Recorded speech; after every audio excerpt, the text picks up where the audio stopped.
Yang pertama bahwa kita perlu sampaikan kepada rekan-rekan buruh supaya kita harapkan tidak melaksanakan kegiatan-kegiatan terkait dengan pengumpulan massa. Kenapa? Karena saat ini sedang maraknya penyebaran virus COVID-19.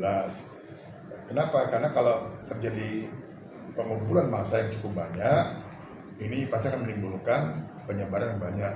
Dan hal ini juga bertentangan dengan maklumat Kapolri yang telah disampaikan bahwa selama COVID-19 maka tidak diizinkan masyarakat melaksanakan kegiatan-kegiatan sifatnya berkumpul. Jangankan unjuk rasa, masyarakat yang berkumpul di malam hari saja, misalnya di tempat-tempat tertentu, ini polisi akan bubarkan. Apalagi kalau ada, makanya itu kami mengimbau kepada rekan-rekan buruh kesempatan mungkin hari buruh besok tanggal 1 Mei agar dapat kiranya melaksanakan kegiatan yang bersifat positif, misalnya di tengah kemelut COVID-19, misalnya memberikan bantuan kepada masyarakat, khususnya bagi masyarakat yang berdampak virus COVID-19.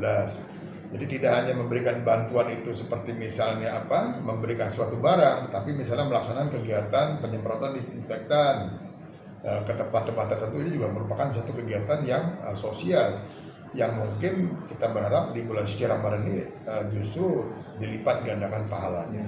Tapi pengamanan dari kepolisian ini tetap ada Pak ya? Ya pada prinsipnya kita pasti akan melakukan pengamanan, walaupun seperti saya sampaikan tadi bahwa di dalam aturan sudah jelas, ya ada maklumat Kapolri, di situ sudah jelas maklumatnya tidak ada kegiatan perkumpulan massa selama kegiatan atau selama adanya COVID-19. Seandainya besok ada itu akan dibubarkan? Pasti akan kita bubarkan. Pak, kalau sejauh ini ada nggak Pak izin atau yang... Sampai dengan saat ini kita belum menerima, dan saya yakin dan percaya bahwa rekan-rekan buruh juga melihat situasi saat ini sehingga mereka tidak akan melaksanakan kegiatan tersebut.